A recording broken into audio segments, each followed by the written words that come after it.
Blessings, blessings. Excuse me, let me clear my throat. I do apologize, guys. Blessings and welcome, welcome, welcome to Miss Grace. We have a special today. We have a special broadcast for the people who are interested. And I think the ones who have a deep mind and want to kind of dig into the facts will definitely enjoy this series that I'm going to be starting today. So today we'll be starting the series, The Why Behind the Kidnapping of Maduro, Oil and Land, the fight for oil and land, and the 10 Kings theory. So today what we're going to be talking about, we're kind of going to pivot off of what we talked about earlier, where we were talking about Trump capturing Maduro, the Venezuela president, and we're going to kind of touch back on that, and then we're going to be moving into some questions and some clarities behind Russia, Ukraine history and issue. We're also going to get to Israel and Palestinian issue. We're going to talk about it from a physical perspective, like carnal, and we're going to talk about it from a biblical perspective, both of them. So this is going to be a great live. But before we go deep down into that today, I want to say blessings and thank you to all of our ancestors, all of the people in the future, in the past who have been fighting for freedom. And today, as you know, today is Martin Luther King Day. So we're going to reference one of his speech where he talked about people, us, being inoculated into a burning building. Let's get it there. I want to say thank you for being here. We'll wait till our notifications go out. When you come in, please hit the like button. Thank you, thank you, thank you. Let's go. All we say to America is be true to what you said on paper.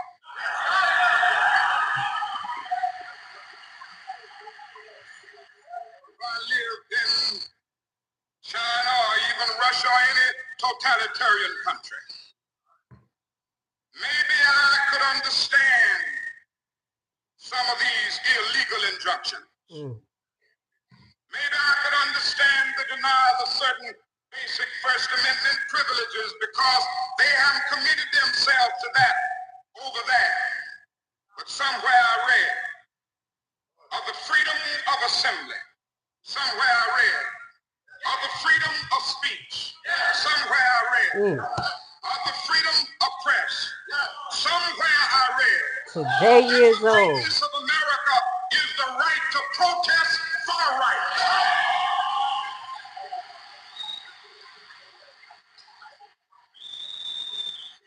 So just as I say we aren't going to let any dogs or water hoses turn us around, we aren't going to let any injunction turn us around.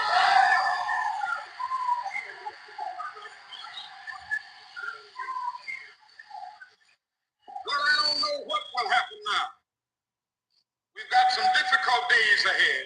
Please hit the like button, guys, when you But come it in. really doesn't Help matter me with me out. now because I've been to the mountaintop. I don't know. Like anybody, I would like to live a long life. Longevity has its place. But I'm not concerned about that now. I just want to do God's will. And He's allowed me to go up to the mountain. And I've looked over and I've seen the promised land. I may not get there with you, but I want you to know tonight that we as a people Yes. get to the promised land. And I'm going to start right here because that's where I want to leave off on this particular speech, because no matter what I share today and how deep and intrinsic it may be, the promised land is what happens at the end of the book if you believe in the Bible. So no matter what I share with you today, don't get discouraged. Okay? I'm just going to keep it real. This was an executed plan as far as biblical history that's playing out in front of us, and we're going to talk about it. So today's particular topic is stemming off of Trump allegedly kidnapping Maduro. So when that happened, we saw a slew of other countries coming out and talking against this particular situation because what it have done is set a precedent that any nation can do anything that it wants to do. But not only that particular president was set, but there was something that really stood out to me in this particular situation with Trump and Venezuela, and especially the talks of how they're going to be moving forward today. It seems like the absorption of a nation. So when you think about it, and you say an absorption of a nation, that's when we get into the 10 King theory. But before we get into that, we're going to get caught up a little bit because they're not really talking about Venezuela. They're not talking about Maduro, what he got going on. We just being bombarded with whatever they want to, but we got to keep our eyes on the prize. So it says how the Trump administration is handling Venezuela. New leadership. So you already know that Trump said that, listen, I'm going to control Venezuela and we're going to take this amount of oil. We kind of went into it on our last slide where we kind of, where not we, but I say when I come to a conclusion, I guess you guys hear it as well, where not only that the oil was at stake, but there's actually canals as well that points of transportation that they can basically take over if they take over Venezuela, highlighting that what we found out about Venezuela, and we're just going to bring the facts out, they have the most oil in the whole nation. Okay, so let me just get the facts out before we just go out and say anything. Before we get to the update, Venezuela holds the world's largest proven oil reserves. Just remember, that's unrefined oil, raw crude oil, estimating over 300 billion barrels, primarily in their Orinoco belt. The volume represents approximately 17% of the global reserve. So we kind of highlight, we knew it was an oil issue because he went straight for the oil tanks. Stop going over, stop going after the people who allegedly had the fentanyl that never came from there. You know, all of that. It was just to play words and continue to build people up. And then this is where we're at. So just to give you a heads up in more detail, that Venezuela wasn't as weak as we may think that they are. It's just because of the setup. Okay. So, key comparisons when it comes to Venezuela. Top three nations: Venezuela, as we said, 303 billion barrels, lead, following Saudi Arabia. In this series, we're going to get into some of these countries and what our relationships is with them and why and who they're connected to. The reason why we need to know this is because everything that Trump is doing outside of kicking our butt in the United States is touching international waters and messing with international relationship, i.e. Greenland. Not only international relationship, but NATO. We'll get to that in part two. So Saudi Arabia is next. And guess who has the third largest oil reserve? Iran. $208 billion. Now you can see why possibly we are or we have a contentious relationship with these individuals, highlighting that they're small, but they have a lot of assets, okay? So versus US and Canada, Venezuela has over 5 times the proven reserve in the United States, 45 to 55 billion, and nearly double Canada, 163 billion. So this is the number. So this is the kind of why it's not little, it's big while Trump is doing this, highlighting that our economy is literally falling apart because we're going to get into, and when we get into China in part two, how they are reestablishing their currency system and the trade of oil. All right, so I know I said a mouthful.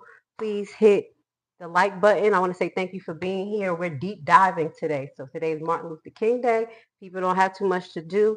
I think instead of us just getting into the side tower and the flash news, we could start to break some things down. So just bear with me today. I'm going to get into some biblical teachings.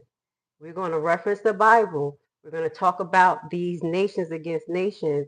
And towards the end of the series, that's when I'm going to bring in the principalities. I'm going to mention the principalities now when we talk about Psalms 83 that I'm going to mention here today related to this situation. But you guys, my people who follow the Bible, these series are for you so you can do some research.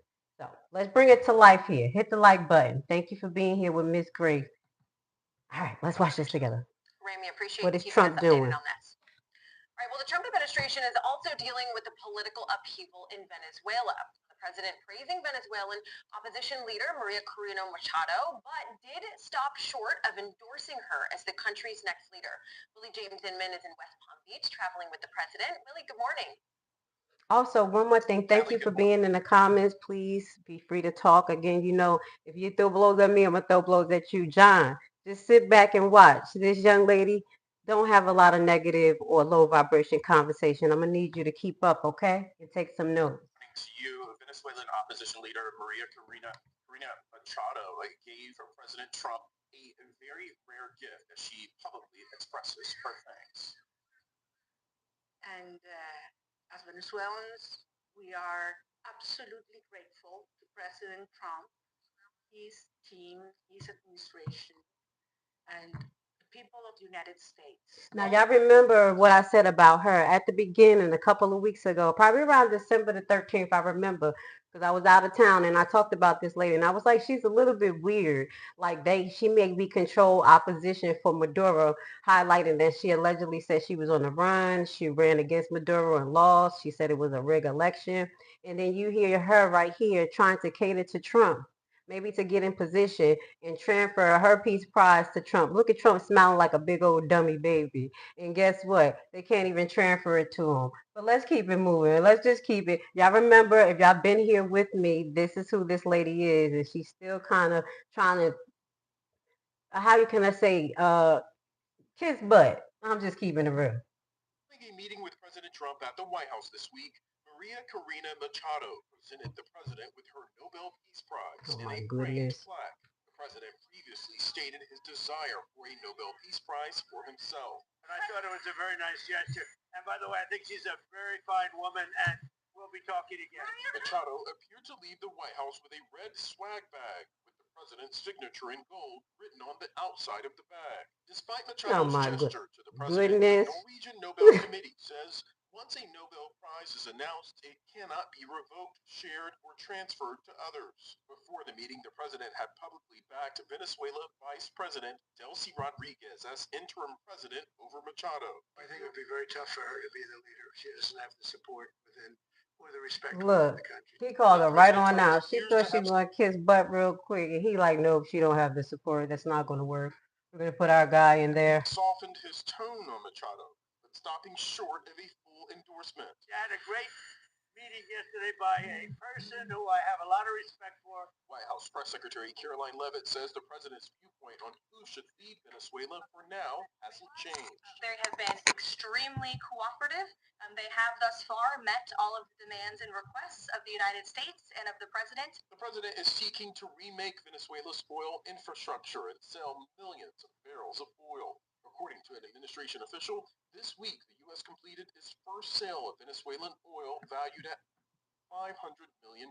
Now, this is what I'm saying. This is a little weird to me. This is what we have to start to think. Like, okay, first Maduro is here on trial in New York. That's a little bit weird. Never happened in our life.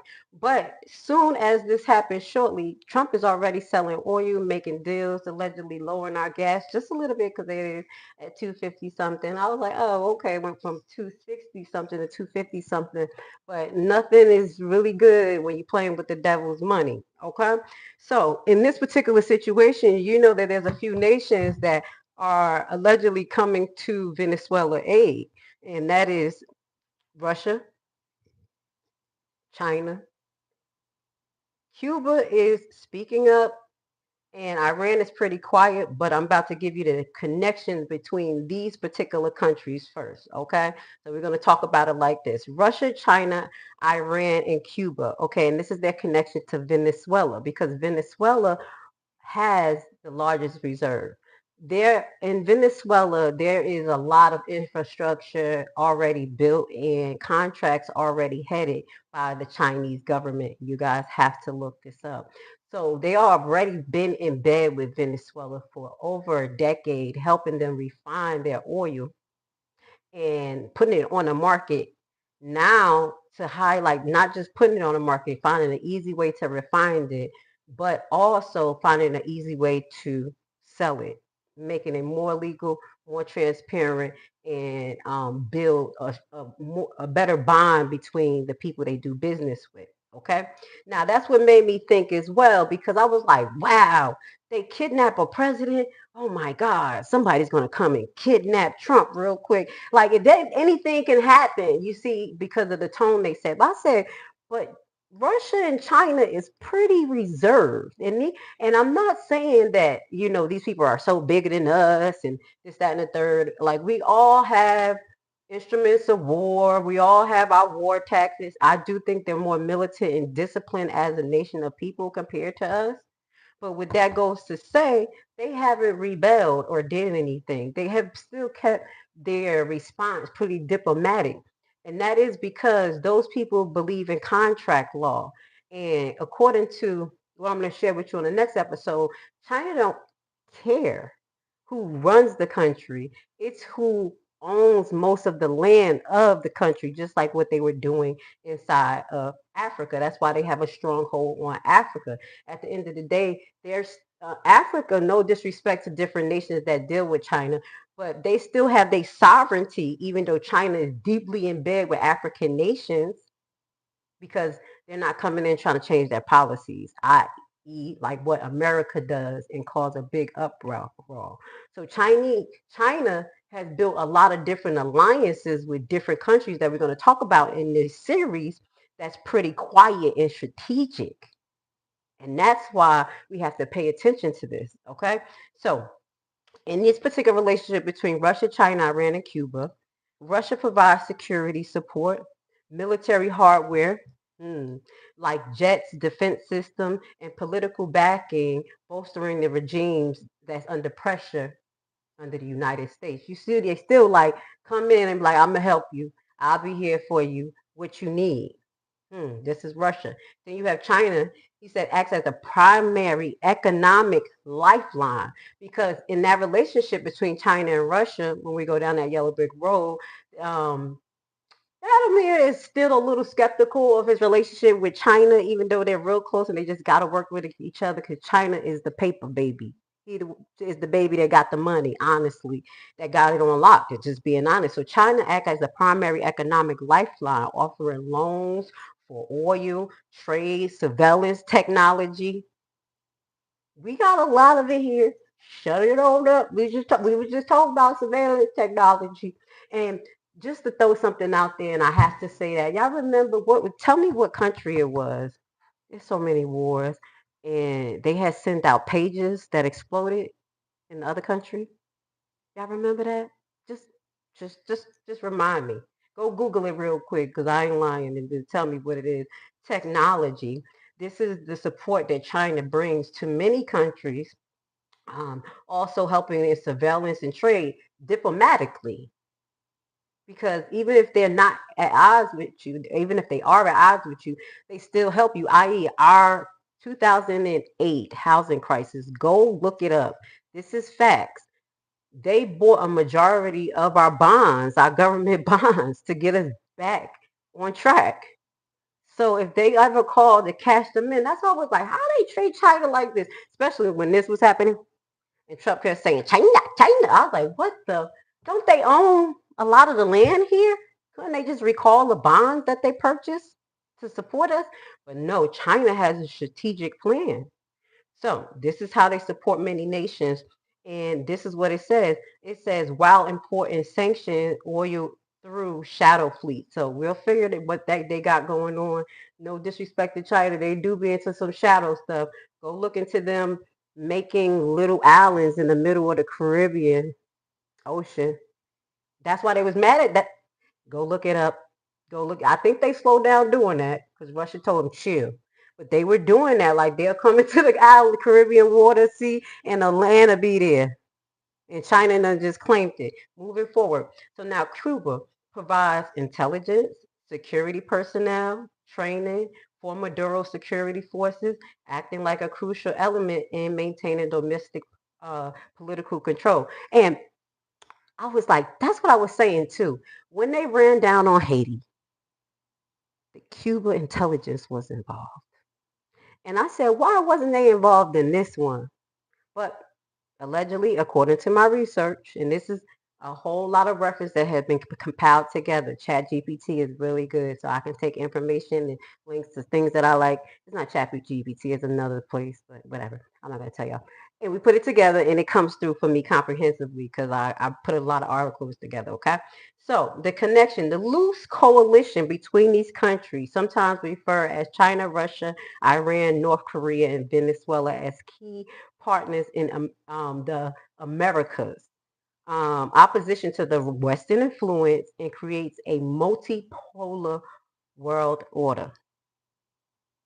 So this is just the beginning of the 10 Kings theory because I don't know who's going to be the 10 Kings and who's going to absorb who.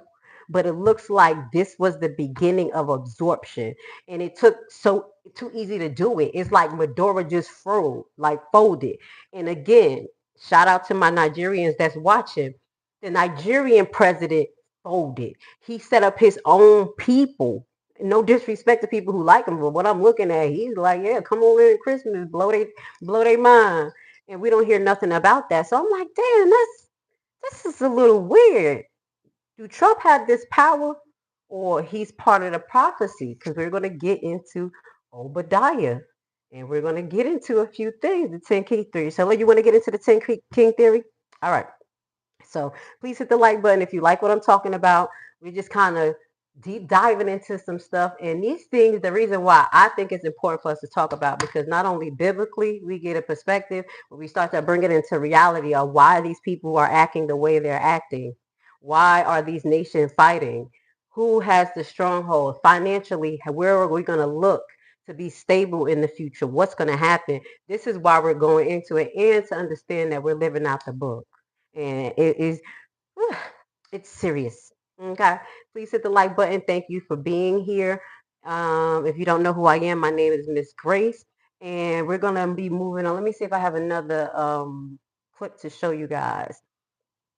So Trump is doing two things before I get into anything more biblical, and I'm just talking. Trump tells Cuba to make a deal before it's too late.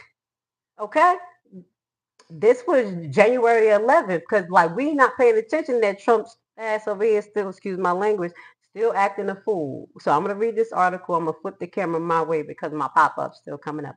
What do we know about Trump Venezuela strategy? President Trump on Sunday issued a warning to Cuba. Now we already know Cuba is for the freedom fighters from the rip. Shout out to Ashada Shakur who passed away free. But this is where I think the Black Panthers kind of running that guy we showed you in the last slide, running with the concept that the Black Panthers moved into international chapters because of what happened with Cuba accepting Asada Shakur and things like that. You know, that's where the international thing came from. But I don't think that that was part of the actual agenda of Black Panthers. I just think that many revolutionary fighters, as what I showed y'all in the documentary that I did about Miss Asada Shakur. I love her so much.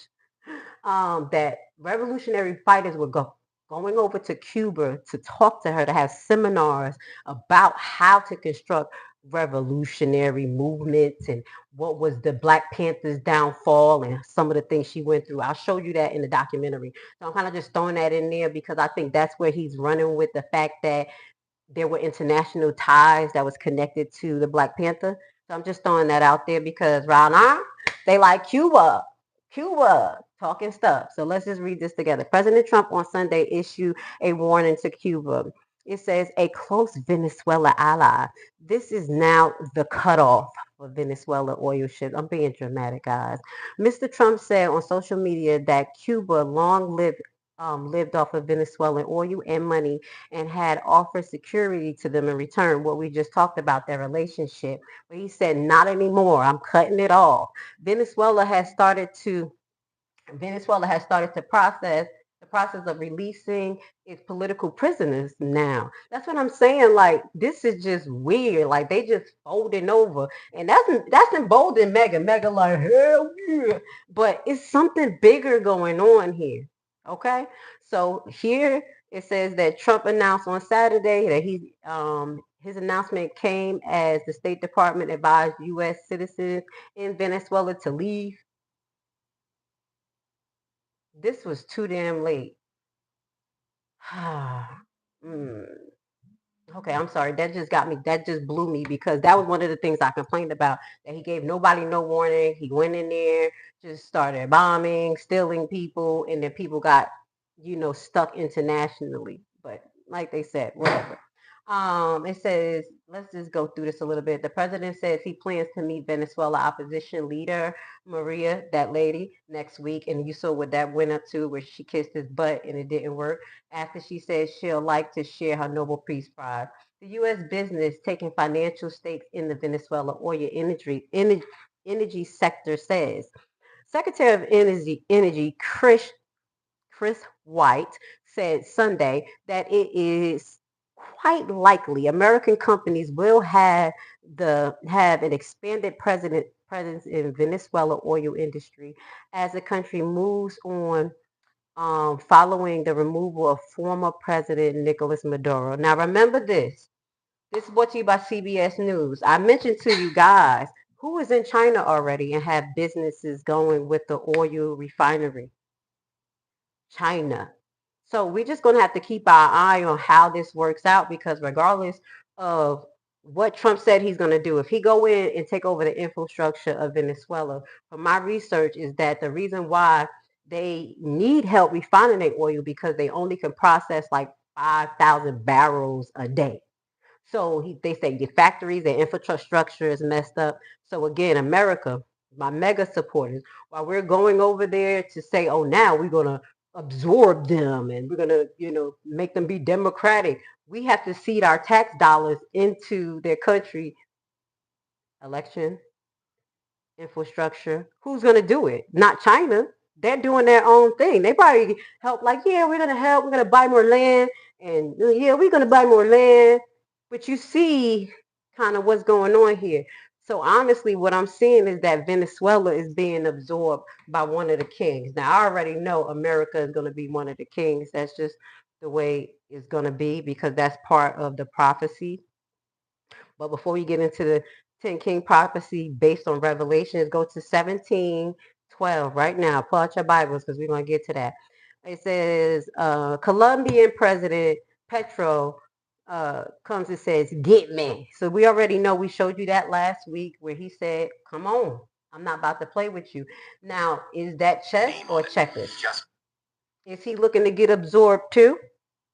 Like if Trump go, and I'm not saying Trump is the big man, but something is going on a little weird.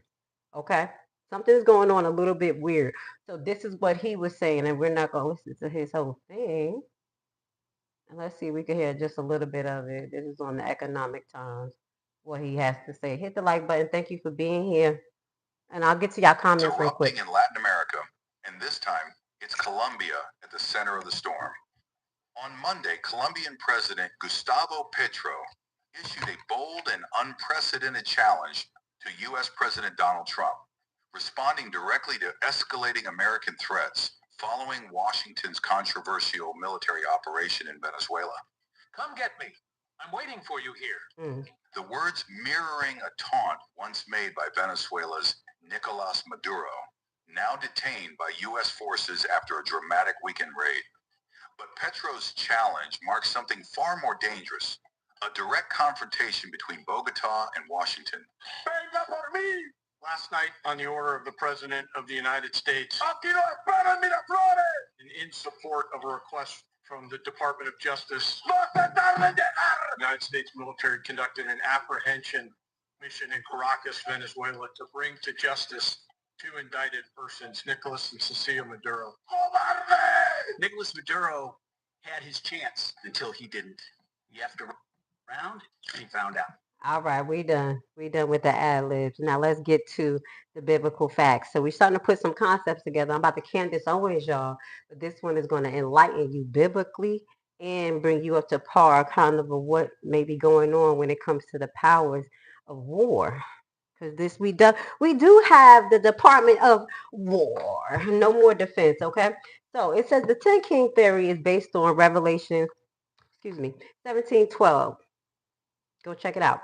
Refer to the prophetic interpretation of 10 leaders or kingdoms who have received authority simultaneously with the beast for a short period. It ain't going to be for long. We're going to listen because with this, I think with this same revelation portion is going to be connected to Obadiah. And I always talk about Obadiah, and we're going to get into it now. We're going to get into make it make sense. So for this short period, they're going to bring, it does not specify a single nation, leader, or suggest anything directly in the Bible. That's why I say I don't know who, but we're kind of just watching what's going on. So the biblical context of this again is Revelation 17:12-13. It speaks about the 10 horns as 10 kings who have not yet received royal power yet, but who will receive authority as king for 1 hour along with the beast. And allegedly, who do they call a beast? Put it in the comments. So the leader, these 10 leaders will give the power and authority to the beast, who act as a supreme ruling figure over the coalitions. Now, that's the 10 kings theory that I want you guys to keep in mind. We're going to go into Obadiah in a second. We're going to talk about what's going on right now between Russia and Ukraine, okay? Now, biblically, a lot of people have connected Russia to Magog. We'll talk about that and we'll give you some breakdown of that a little bit. But let's get to it. So, what is really happening between Russia and Ukraine? The core issue between Russia and Ukraine is basically a fundamental clash that starts historically, culturally, politically over the territory that Ukraine is located at. Okay. So Russia truly believes from its historical precedent that Russia is not a true state. That is, I mean, not Russia. Ukraine is not a true state, and it should not have been even put together. So the underlying issue is that there is an imperial sovereignty legacy. Russia has controlled much of Ukraine for over 350 years. If y'all don't know this, so they view Ukraine as like a little Russia, but at some point that part of it was named Ukraine. So the Soviet area left deep scars in their relationship between Ukraine, the people who was there, was part of the Soviet, and the Russian power arc, the people who was in charge. So they always had this crazy type of relationship. But then you notice that Ukraine starts to make a relationship with America and who else? NATO. So that started something most recently that we saw where Russia said, nah, we just about to go in there. Okay. So Russia has historically and through figures like Vladimir Putin claimed Ukraine as Russia being one people. The shared history goes back all the way to the 19th century. Okay. Essentially denying that Ukraine is legitimate, as I told you guys. So following the independence in 1991 with Ukraine, things started to intensify between these two nations in 2004 because of an armed revolution that took place. Go look this up. You guys have to, because this is not a today-year-old thing. This thing has been going on for a long time. Another revolution happened in 2014, and I guess the Ukrainians been trying to come from under Russia, but you can't be a nation inside of a nation. That's just like y'all be mad if black people try to change a whole state name and disconnect from the United States. Does that make sense? You can't do a nation inside of a nation. You have to find a whole another land to make yourself sovereign. I'm not on nobody's side, but I'm just kind of giving y'all an example of what they're going through.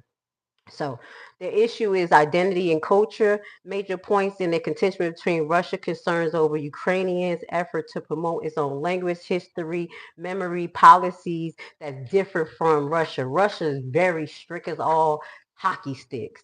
And from what y'all saw that was coming out about the Ukrainian president, not saying it was the truth with him, they put it, that's probably AI dancing in blackface and with the shoes and allegedly him being a Jew, all of that plays a part in the difference of dynamics of culture norms between the two. So that's kind of like a little breakdown of the issue that's going on between them as far as that particular land. Trump, not Trump. Yes, you remember when Vladimir Putin had that meeting with Trump a while ago, and he did like an hour and a half talk in Russian, and nobody paid attention. But if you watched it, he broke down the history. And he was explaining to the American people, like, yo, get your man, get your president, because he don't have no right to get in between this, because this is our land. This is just a nation trying to make a nation inside of each other, and it's not going to work. And then they also build an alliance with a nation outside of ours, and they're directly going to be in charge of our canals, our distribution, what's coming out of Russia. That's a big issue, because there's canals and there's pathways of transportation that they're supposed to be sending all their goods out of Russia that goes right past Ukraine, and they're in charge of those docks. So imagine United Nations there and all types of crazy policies going on. So I'm kind of giving you that breakdown. So China and the relationship with Russia, China, and Iran. Let's just kind of talk about that power dynamic just a little bit. I think I went into that. Well, I didn't go into Iran too much, did I?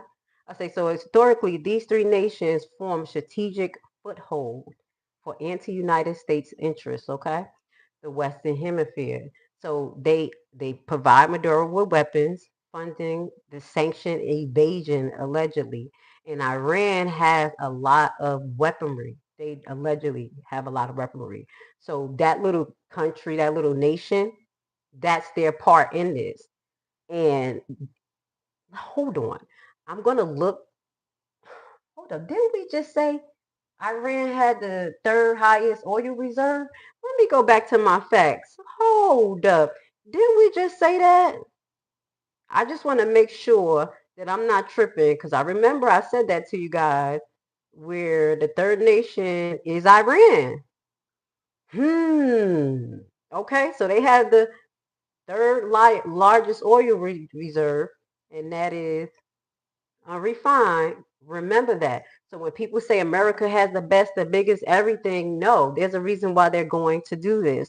So the current tension, the U.S. has demanded that Rodriguez government expel all military and intelligence from Russia, China, and Iran as a condition for resume oil exportation. Okay, so he wants Rodriguez to come out, the one that's acting right now in Venezuela, to turn his back on Russia and China.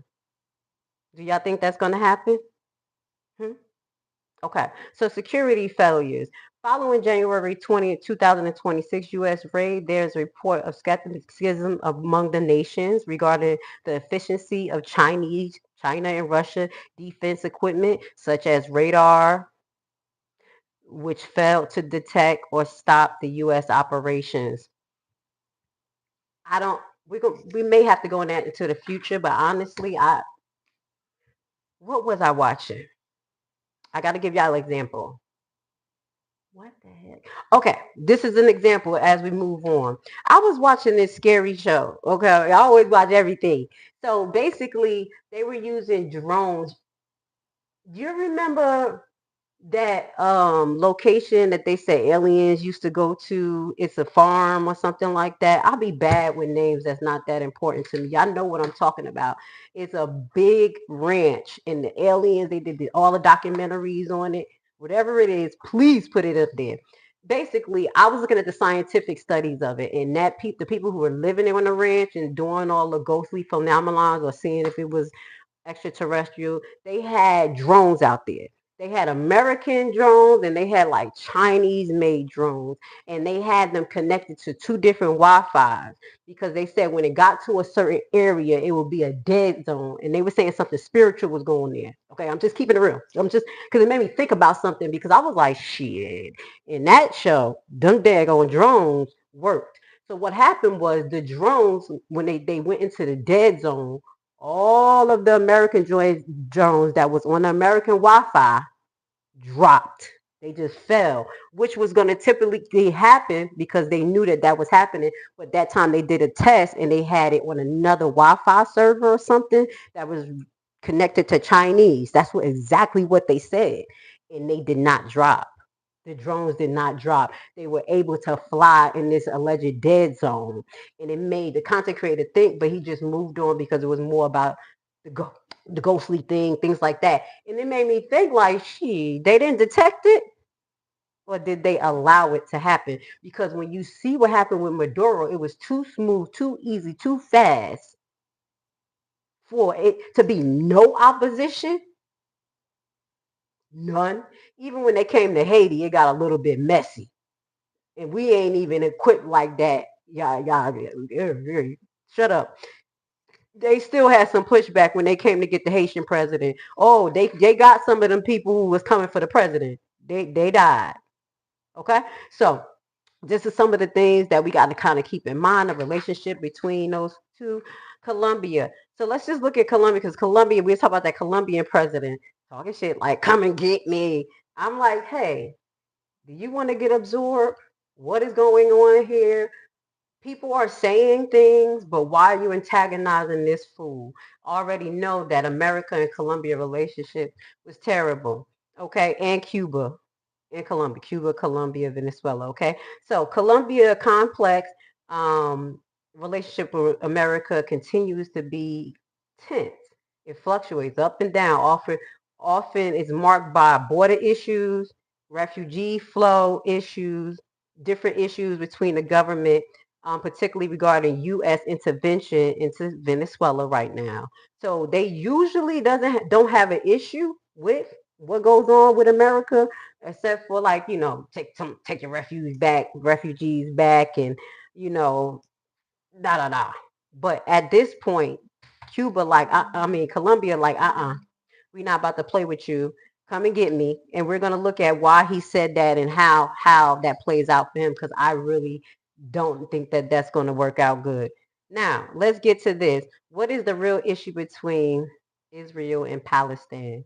Guys, we're gonna talk through this. I need y'all to hit the like button. This is where they try to censor us because they want. This is where I thought Candice was gonna get into. You over here, excuse my language. You going and talking about Charlie, and you ain't talking about the election, the crazy stuff that's going on with the people you supported. You ain't talking about ICE. You ain't talking about Israel relationship with all these people. You know everything, Candice. Don't make me come in and have to put in the blank pictures while you're trying to send everybody down the site tower. I'm just keeping the room. I thought she was going to get deep into this. She would have been able to do this. Biblically, she's a Christian. She know her book, everything. Now, what I'm bringing to you guys is from my research. As I mentioned to you guys, I still be afraid to talk about what I learned in the Bible because I want to bring it comprehensively. And then I do understand that people like to hear scripture numbers. And I like to give stories and I like to give reference. So just mind you, I'm going to throw scriptures out there, but I'm going to give you reference in total like biblical story like ideas that's happening, the subject, and you go back and look at it so you can see the feng shui of it. Okay, so the real issue between Israel, Palestine, historical and biblical. So the issue between Israel and Palestine, this is what happened.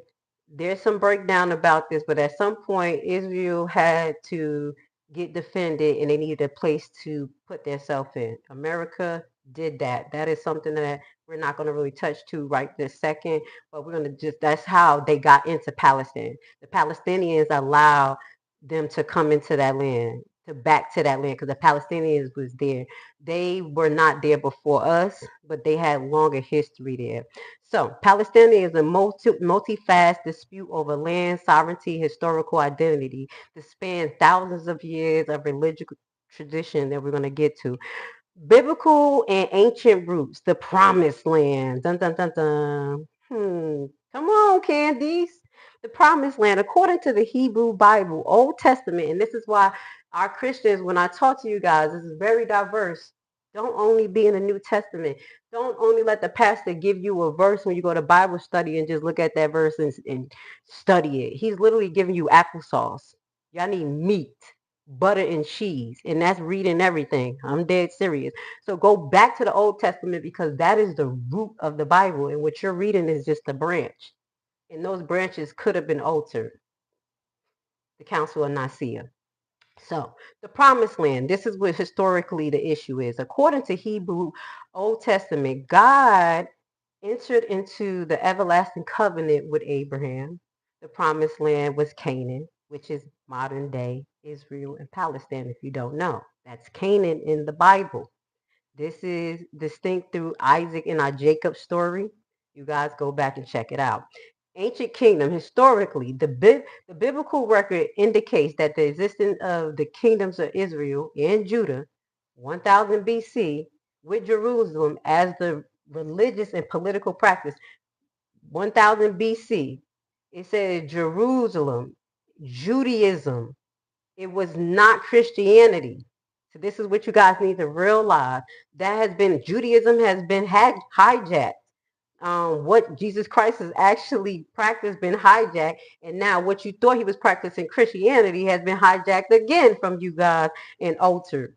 But let's just throw that out there. Okay. So after the exile, following conquest by the Babylonians, after the exile, and that's the exile of the true Hebrews, that's after the nation of Israel, the 10 tribes split.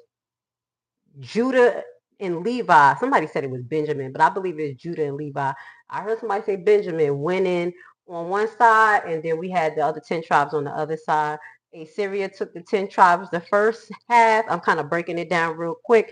And then the next conquering was of Judah that was led by, I know, priests of Levi that was allowing them to defile the land as well as practice Baal worship. That we'll talk about that. I'm getting a little distracted. Hebrews, y'all don't be knowing where we fell at.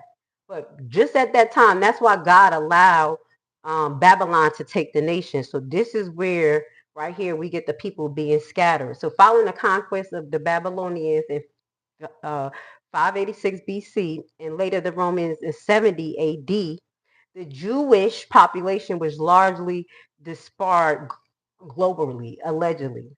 See, and that's where it get mixed up at. It's not the Jewish population, it's actually the Hebrews that was already disparate. And at that time, you had Jesus Christ, there's like 400 years that's missing between the Old Testament and the New Testament. And then we have 30 years that was missing from Jesus Christ years as well that we have to account for. So I need you guys to kind of look at that timeline of some of the things that we still have missing when it comes to biblically and what we're looking at. Now, this is all connected. We're still going to get to these wars of a nation, but I need you guys to see the biblical root of what's going on. All right. So the Jewish population says Roman renamed the region at that time Palestine. Dun dun dun dun. That was after we were split, sent out. They named it Palestine because the Palestinians was there, and it says the Jewish didn't really have connections to that land. The original ones that was there, but then when they went to bringing the tribes back, that's when they brought them back to that land allegedly.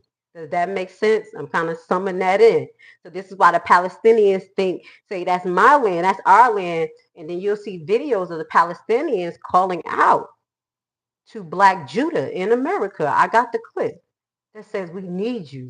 You are the true Black Hebrews. Once you come, your prayers will help us. That's Revelations. That's the 144. But let's not get there yet. This is why this is very important because at the end of everything that I show you, that's why I say don't be afraid. All roads leads to prayers and having faith at the end of the book. Because one thing I do believe in what Candice talked about the collapse of how can they say destinies. Remember she went into when they talked about different dimensions and no matter what path you choose, it leads to the same thing. It leads to God. And they cut off the experiment because they lost. That's what when I heard her say that, I said, oh, these was looking into the future and saw that they still lost. But not a lot of us gonna make it through if we don't listen and realize what's going on. So let's move this on. So now there has been this talk of a rise of Zionism in the late 80s. They're saying that the Europe Jewish people began the Zionist movement to reestablish the nation homeland. And that's what we're seeing.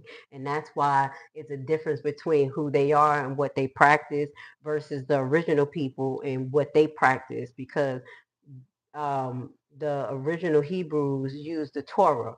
And I think the original followers actually used the Dead Sea. Well, they created the Dead Sea Scrolls. Oh, guys, you know what? I'm sorry, I got distracted. You know what? I figured out how they got the Ethiopian Bible. The true Bible that got everything in it, that got the true text. Who Queen Sheba had a baby by? Who fell in love with a Hebrew? I said, oh, snap. That's how they got the truth. Because the Ethiopians are not Shemitic. They are from Ham. So how did they get it? And it's because we were mixing with Ham as well, guys. I got to throw that in there because I learned that this week. I was like, oh, snap. I had an epiphany. All right, guys. So the ones that say that, black women are low vibrational, things like that, or Hebrews are bad. No, let's talk about it. Let's talk about the real facts. So let's move on. It says, so we talked about the rise of Zionism, and then in 1947 UN plans. The United Nations holds dividing the land into two separate, one Jewish and one Arab, because that fight started to happen. And the reason why I think Palestinians were practicing being Muslim is because they were forced, in my opinion. This is all for information educational purposes only. Why they was forced? Because many people don't know, especially Black Americans and people who claim to be connected to the slave trade, that there was an Arab slave trade for 700 years, way before the Western slave trade. We've been in capture for a long time. I'm dead serious. I'm being funny. But go look up the 700 years of the Arab slave trade. And that's why they say there's so many Muslims in the world, because just like the Christian Crusaders happened, they had the Muslim thing going on while we were still under captivity, the little salt of the earth, trying to be like these people. Shut up, Hebrews. My Hebrews who watch this, I'm filling in the holes that my Hebrew brothers may don't fill in, because they're very biblical, but I'm very spiritual along with it. Like I tell a tale like a grandma. So the Hebrews that watch this, I think y'all going to get more of a, like, part of the glue that puts some of our teachings together. All right, so at that time, the United Nations proved to divide it between those two nations. And who came in to be Captain Saver? Trump. Trump. And he said that he have united, he have made that Israel. He is coming to be allegedly in good terms of what the Bible is making me see. It seems like the Antichrist. I'm just being honest. He's doing the same thing that the Antichrist has done. Okay, so displacement and statehood. In 1948, war resulted in the establishment of the state of Israel and Nakba, okay, in which roughly 700,000 Palestinians fled and were expelled from their homes. And this is when it started.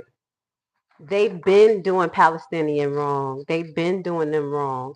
And I do believe that Palestinians are the bloodline of Joseph. I still have to go and do more research, but I think Joseph had Manasseh, and I think Manasseh was them.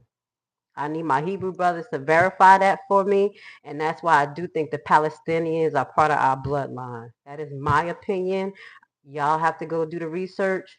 This is from what I have researched, because Joseph intertwined with Egypt. He intertwined with them. He was a pharaoh. It was a even though that we were expelled from there were still bloodlines that were still left there. I do believe. I mean, well, we X out. All right. So moving forward, Israel and Gaza. I think I kind of went into it a little bit into detail. What's going on? That gives y'all a little bit more understanding of that.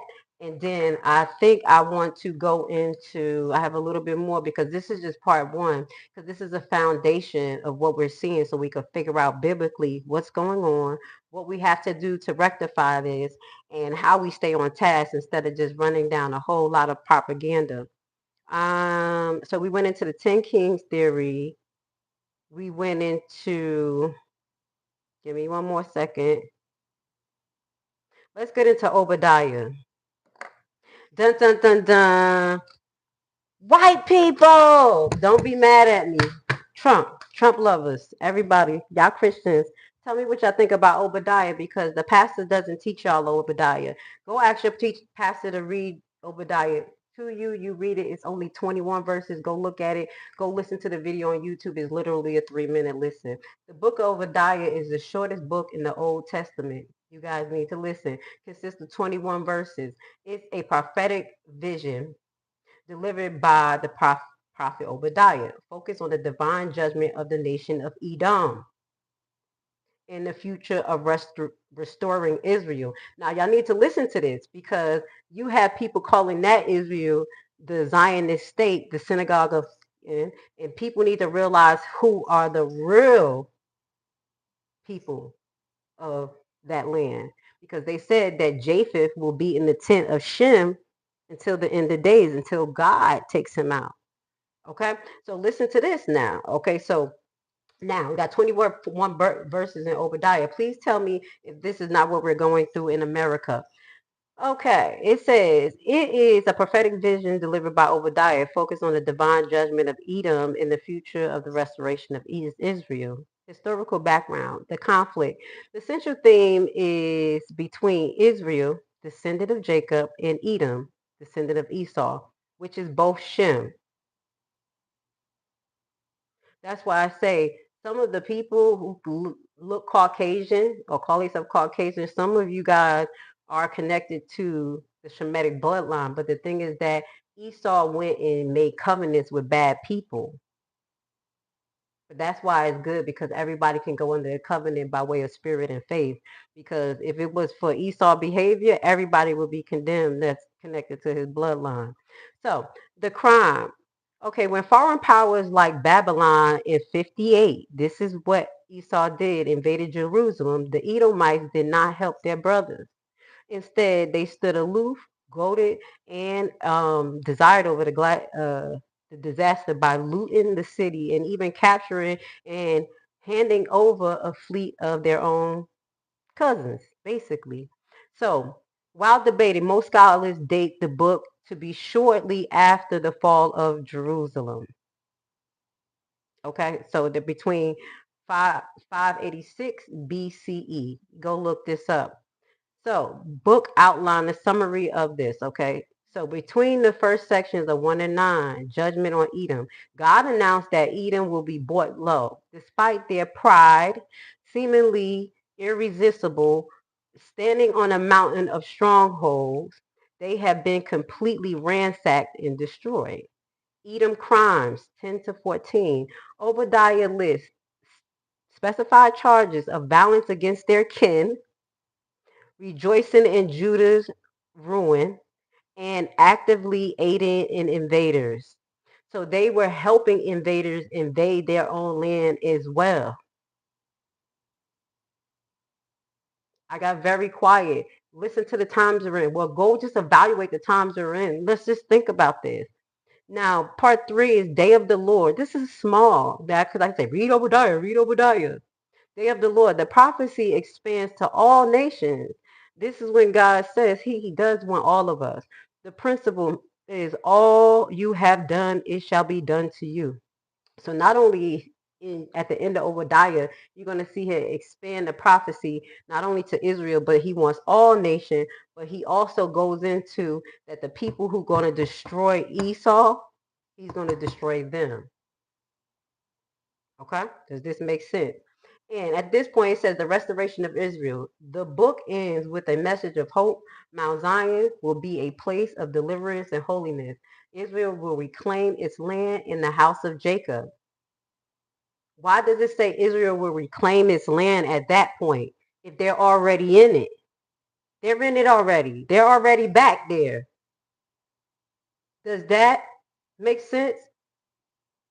Obadiah is a heavy hitter. Thank you, C. Brown. A lot of people don't pay attention. The Israel of God has 5-part series of Black history starting on the first Sabbath Saturday of February. Whoever that is, you can put that information at the bottom. I don't know if I could get links, but I'm definitely down for people who really teach. I have a few Hebrew brothers who I love their teaching. They're good with it. Animating things and putting stories together really concise. I actually let my kids watch them, so I'll put a few of them, like Benya Israel. I love watching his stuff.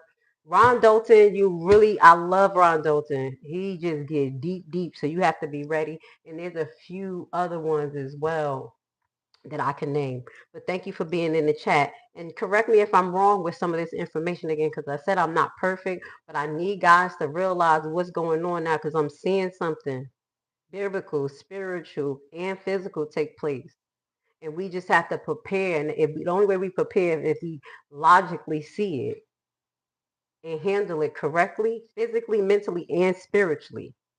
Because when we're going to reference Psalms 83. There's a point, I think it's 15, correct me if I'm wrong, when he talked about the council being judged by men, the councils that's over the nations. These same councils was over the nations, I believe, at the time of the Tower of Babel, when he forced Nebuchadnezzar and all of the tribes of Ham and everything, and Japheth to spread across the world. They put nations over us. They put principalities over us. And that's why we have so many religions and different nations fighting for different principles. But all of that was supposed to lead us to one God, one creator. And that's where we got lost in. I'm sorry I went to the left, y'all. All right. So it goes into divine justice. God is sovereign and holds nations accountable for their treatment of their people. Esau. So you're going to get it. You're not going to be sitting here doing this to us, to your own people in your land. So that's why even when I talked about we're having foreign nations come in to allegedly be part of our army, that was done through Obama executive order and through common DOD practices. That's why we have nationalists, CIA nationalists from other countries. This is them making embargoes with other nations, not only to spy on them, but to do stuff to us, allegedly. Nobody's still talking about my hand that was on my lip. No one's talking about the 2 National Guards. Come on. All right. So does that make sense about a little bit about what's going on with Obadiah and why I keep referencing it? And it's more details, but basically the nations that Esau made covenants with came and ate it up. And they conquered them, and then they get conquered. So now Gog and Magog. This is where we're going to be talking about, because I kind of talked about, we're going to finish off with this biblical fact, okay? And this is when I'm kind of comparing what's going on with Russia and Ukraine. And the reason why I reference Gog and Magog as Russia and Ukraine, not only is because they are the same nation, Japheth, duh, but because what's allegedly backing Ukraine is they're saying is the Zionist state. Let's go, Candace. Let's go. Let's get focused, baby.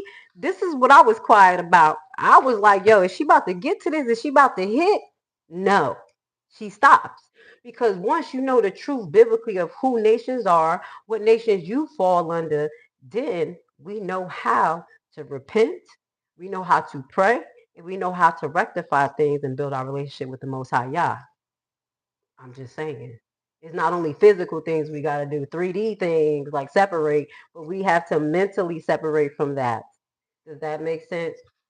So, Gog and Magog, let's just close this off today. I want to say thank you so much for being here with Miss Grace. I got one diamond. I hope you guys got a good understanding of basically our intro video to this series. the why behind the kidnapping of Maduro, oil, land, and the 10 King theory.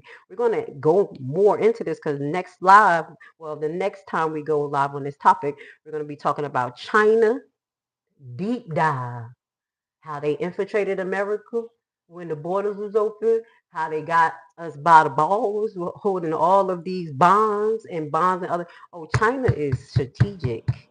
And we're going to go into them and Russia real relationship because they are the same people too. I believe China is Magog as well. We have to verify that. I think because Gomer is the synagogue of Satan. I'm looking at my notes because I've been writing this down. All right, so let's close off with this. Go look at this biblical reference. Thank you for being here with Grace. This is some of the things that I like to talk about. This is how I learn. This is how I make good decisions, and this is how I keep my emotional intelligence high. Really looking at things from deeper perspective than what's on surface and arguing with people. Once you understand this, it's nothing no one can say to you who don't know this, because you start to feel pity on them because you like, dag, they're really talking about they representing Christ. They done hijack Christianity. They only read half the book but didn't. They just got scriptures from their pastors. You have people who are Mormons, who are white supremacists. You saw the young lady who got the YouTube page. She's so sweet and amazing, but she was born in Mormonism, and she was part of a hate group, and she had to rescind her whole life. I feel bad. I feel bad. So let's get to Gog and Magog. That's why we're here. We're trying to save souls, baby. He want a multicolored coat. At least most of us gonna make it. He didn't say he just want one family this time, like Noah in the flood. At least he want a multicolored cloak. If you want to be down with that, put your hands in, baby. That's all I'm trying to do, because what we seeing here is Revelations. So Gog and Magog. This took place in Ezekiel. So I want you guys to take this down. Ezekiel 38 to 39 describes the future later days invasion of Israel by a coalition led by Gog, okay, from Magog, often interpreted as Russia, allies with nations like Iran. And they're saying Iran is Persia. Y'all remember the principalities and the prayers of, I think it was Job. Was it Job prayers? Who prayer was it? Correct me, y'all. And the angel had, Michael had to basically help and get that prayer down. But these principalities are over these nations, and they have strongholds over what goes on in our world. That's for later on. Let's just throw that in there. Now, so Gog from Magog is interpreted as Russia, allied with nations like Iran. So Russia's with Iran. Russia's with Iran, and Israel's supposed to be with the Zionist state, allegedly. Many commentators argue current Middle East conflicts involve Iran and Russia influence aligned with the prophetic alliance of Israel increased isolation. Key biblical versions of Gog and Magog, Ezekiel 38, 2-6, identify Gog as the leader from the land of Magog, ruler of Rosh, Tubal, a massive army with Persia backing them up. Cush. Cush is who? Ham. It says put as Libya, because they have Cush as Sudan and Ethiopia, but that's the tribe of Ham. Who is together right now? Russia, China, African continent. Does that make sense? So this is Ezekiel 38, 2-6. So Ezekiel 38, 15-16 predicts the far north force attacking Israel like a cloud to cover the land in the later days. So what we got going on, I think, is going to be a catalyst effect, because allegedly the Israel nation that's there, the Jewish state, they're backing Ukraine, which in direct opposition to Russia. And also they're going in opposition of Iran and using America to say, if you don't stop beating up your protesters like how we are, like what we doing, we're coming over there. It's the games for me. That's why I'm thinking they're doing this on purpose. This is an absorption of nations, because they're over here playing games. This is like a game to them. But I'm seeing the biblical breakdown. Okay? So then you go to Ezekiel 39, 1-6 states, God will return back these forces led to their destruction on the Mount of Israel, and send fire on Magog. So basically after they conquer Israel, because Israel supposed to be trotted down before Shem come back into the tent. Go look that up. Okay? Before the original tribe come back in the tent of Israel, because we never came back, they're going to be trotted down. This is what's going on. So if you notice it's going to happen, and I know you're seeing the destruction that's coming and things, you're going to have more control over your emotions. Does that make sense? Make more logical moves for you and your family based on reality. Does this not seem like what's going on? So it says connected with the current conflict. So starting now in 2026, the hook in the jar, Ezekiel 38:4 describes God bringing Gog out with a hook of the jar, which some interpret as international pressure forcing these nations into conflict with Israel. Or is it Israel forcing these days, the one that's pretending to be Israel, are they forcing these days by their bad behavior? Because they don't believe in the original form of practice. They believe in the Talmud. And the Talmud is different. They hate Jesus, allegedly. They hate God. They want a war with God, allegedly. It's getting kind of deep here, guys. I'm coming to an end. Thank you for being here. My battery running low too. This was part 1 of this series. Please hit the like button if you like what I'm talking about. If you like how I'm breaking this information down, I really like this. And I'm glad that God allowed me to do this. So, the timing, Ezekiel prophets suggest an attack occurring when Israel is living in false security. And this is where we're going to close off at, because I think both parts of Israel living in false security. What do you mean? The fake part of Israel is living in false security because they think that they have America to have their back and they can do whatever they want. And us as Black Americans, the true tribes, we're living in false security too. I think that because what's going on, I know we have been falling back and not being part of stuff, but we have to remember that we're in the middle of this as well. And we have to be spiritually, mentally, and financially ready to handle what God is leaving for us. And not only that, we have to be mentally ready to lead by the way we live and teach. So I think that we are not ready as the true people of God either. But let's just close off. It says time, and Ezekiel prophecy suggests an attack occurring when when Israel is living in false security. While current events are often seeming as setting the stage, some scholars differentiate this from the imminent from the final war, focusing instead on themes of anti-Semitism and religious instability. So instead of us looking at the biblical prophecy coming from all nations, all these nations that were split, and you got the Russia coming out with the Ethiopian Bible. You have the synagogue saying they know what's going on with that. You have Christians that's just arguing about religion, and that has been hijacked, and they're not reading the whole Bible. That is all what's going on, and we're really not looking at the context inside of it to realize the times we're in, to be prepared. So with that goes to say, I think everything I hit you with was pretty heavy, but I do hope that this has set you in the right realm to get ready. Be prepared spiritually, mentally, and physically. There's something bigger going on that they're trying to distract us from, and we will not be distracted. We will expose the truth, live in the truth, and live in love. And if you guys, you know, down with that, and you want to separate from the BS, please hit the like button. And I want to say thank you for being here with Miss Grace Levi for round 2. I'll see you guys tomorrow morning where we hit you with another action-packed topic. Please hit the like button because you know who walks with us. Who walks with us? Right on here. Right on here, down here. Right there, right there, right there. Start from the beginning, Sean. You'll get it.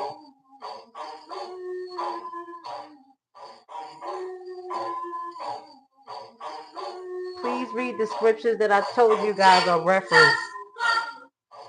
Prove me wrong. I love it.